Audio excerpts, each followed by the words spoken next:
For those who hear, let them hear. For those who see, let them see. May the Christ within illumine the world, and know that God is one with thee. Melchizedek, true principle, true communion and purification, peace, power, and abundance ever remain your godly portion. Upon our first visit with you, dear ones, we quoted a few lines of verse. May we be privileged to preface our visit at this time with the repetition of those words. They are simple, and no doubt you are familiar with them. They are in the wise and give expression to the all-inclusiveness of everything that is. There is part of the sun in the apple, part of the moon in the rose, part of the flaming Pleiades, and everything that grows. Out of the vast come nearness, for the God of love of which man sings has put a little bit of his heaven into every living thing. I trust we shall be able to bring you a few morsels from the great table of life. For you will remember the words of the psalmist of old when he said, "Thou preparest a table before me in the presence of mine enemies." Will you visualize this table in consciousness? It is the table within the Holy of Holies, upon which rests the golden platter wherein is placed the shew bread of life. And at either side there stands the golden candlestick, in which there is placed the 7 candles lighted, symbolizing the 7 planes of spiritual consciousness. Where shall man find this table but within the inner sanctum? How long shall man remain satisfied to grope in the darkness of superstition? It is blessed that we find you here assembled, anxious, and ready to partake of the bread of life in the midst of the glowing flame of purity. Blessed are you among all mankind, for he who pauses during the material turmoil of the day to elevate himself in consciousness, truly he shall not knock in vain, neither shall he seek to receive naught. With power the words were spoken, "Knock, and the door shall be opened unto you. Seek, and you shall find. Behold, I stand at the door and knock." But this door must be opened from the inside, and we find the door of your soul's consciousness, not just standing ajar, but wide open, ready, eager to admit the living, all-abiding presence of the great I Am consciousness of the universe. I Am has sent me. It shall not be too far hence when the scales of the physical blindness shall be removed. May I repeat, physical blindness, for there is no spiritual blindness. Let that become rooted and grounded in consciousness. What causes that which we refer to as physical blindness? Only that which is perceived by the 5 physical senses. Within the inner tabernacle, the secret place of the Most High, the inner court, the Holy of Holies, call it what you will, there abides the spiritual light of God, and it permeates 7 vital centers in the spiritual body and thus reflects in the physical body. How is the superstition and mortal contamination removed from the deceiver or mortal mind? carnal mind. Man for eons of times had been quite satisfied to maintain his residence in the 5 unregenerated centers. There comes a time, however, whatever it may be, when man seeks to know more of his God.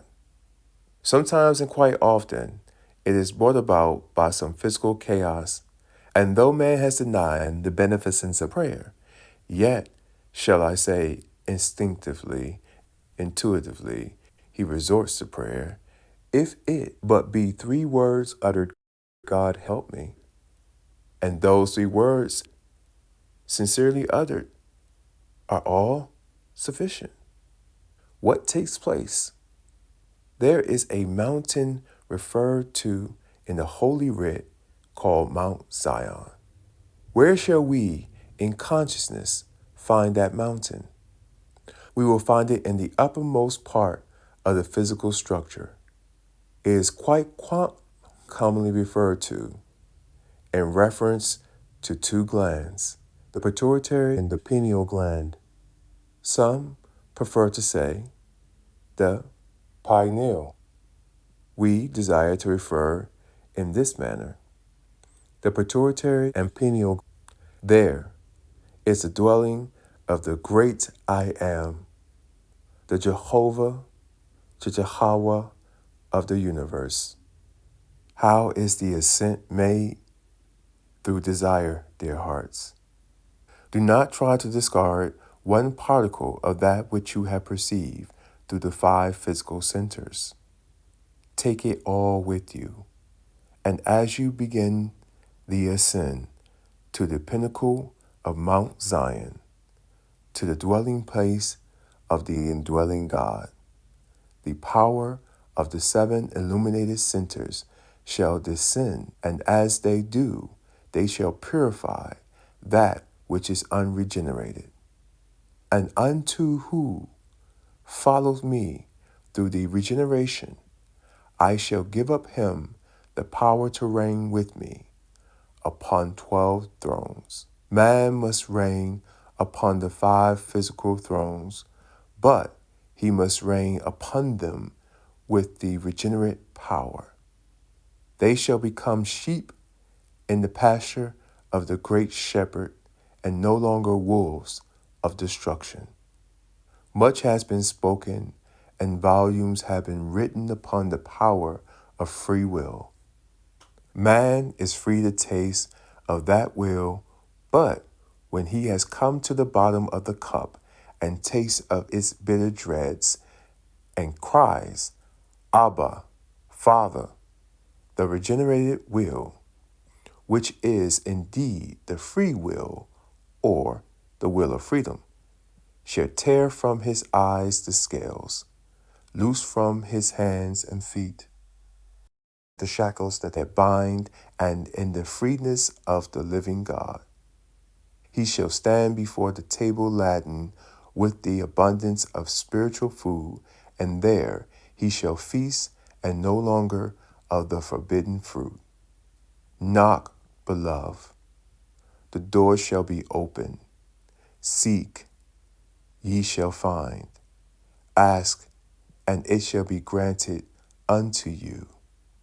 For the great oversoul of the universe shall never place in your hand a serpent instead of a fish, and neither shall the great oversoul of the universe place in your hand a stone instead of bread. Within your consciousness is the well of living waters.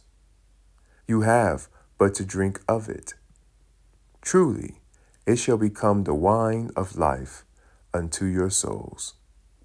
Remember, you are the Christ of God, incarnate in the flesh.